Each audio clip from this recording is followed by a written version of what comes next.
Hey guys, and welcome to my predictions for Mount and Blade Bannerlord lore. Note that these are just my predictions and could turn out any way. These are not at all true, although they could end up being. Make sure to leave suggestions in the comments and correct any of my lore if you know otherwise. So to start out, let's start out with a new faction we know a little about, Vlandia.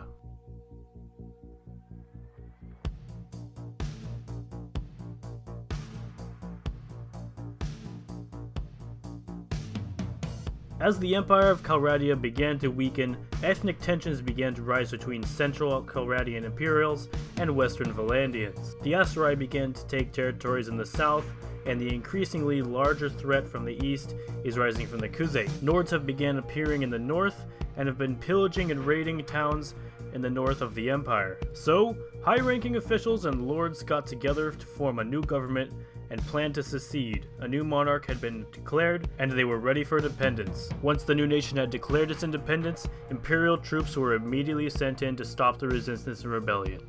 But the rebellion lords were quick and held a strong defense. With many battles fought, won, and lost for both sides, the Empire accepts the new government and allows the secession of the new country, Vlandia. Although tensions stay high between the two nations, they have common enemies to fight, so they avoid going to war again for a while.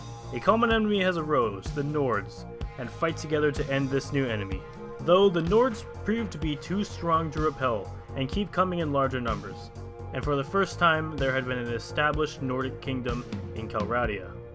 So, now with independence established, monarchs and lords chosen, and prosperity achieved, the Empire officially recognizes the new government and enters into world affairs, taking advantage of its natural resources such as iron and timber. But a state of prosperity does not last long. In fact, the nation only survives for around 200 to 300 years. The reason? You guessed it. Ethnic tensions between Swadians in the north and Rhodoks in the south. The new monarchy, which was formed, was strictly ethnic Swadians and had strict anti-Rhodok policies, restricting their rights and freedoms. Eventually, after years of high tensions, the nation broke out into an all-out civil war. The Swadian military raiding Rhodok towns and ambushing influential people. And ultimately, most people of Rhodok descent were either killed or fled from the north and settled into the southern mountainous areas. As the Swadian military from the north pushed into the south to reunite the once great Vlandia, Rhodok started turning the war around, deploying new strategies and fighting Swadian horse charges. Rhodoks developed new, different military spear formations that led to them start winning the war. After a few years of fighting, the Vlandian kingdom was hit with one final blow.